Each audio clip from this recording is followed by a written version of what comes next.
Hollywood to Miss Ito. Guys, nandito ako sa may the bailiff.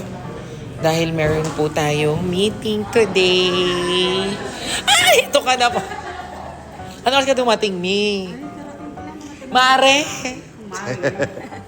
Naku, tayo na naman magkikita. Kaya nga, isang mukha na naman. Ang bilis ng panahon. Grabe, isang taon na. Isang taon na. Grabe, no? Grabe, OA, sobra. Guys, nandito kami sa bailiff ngayon kasi may meeting ako ng first year.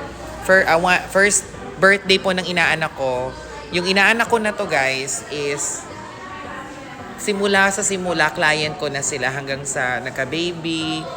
Lumaki na yung daughter, pati yung nanay ni client, pati Christmas party ng business. Ako po talaga yung nag-host. So, mamaya po alamin natin kung sino ito. At lagi ko siyang nabablog, madalas, pag may event. Grabe, isang taon na yung lumipas, 1 year old na yung inaanak ko. Tapos, syempre, kinuha nila akong host at event organizer. As always, Hollywood. Siya kaya shout out dyan, Ma'am Nina and Sir Mark Sadsad. Eto, nandito kami sa bailiff. Lagi na lang, madalas dito. Ang ano ng traffic, ma'am. Grabe, Mars, kulang yung 1 hour and 30 minutes kong biyahe. 2 hours talaga dapat. From Pasig to Intramuros. Grabe, traffic.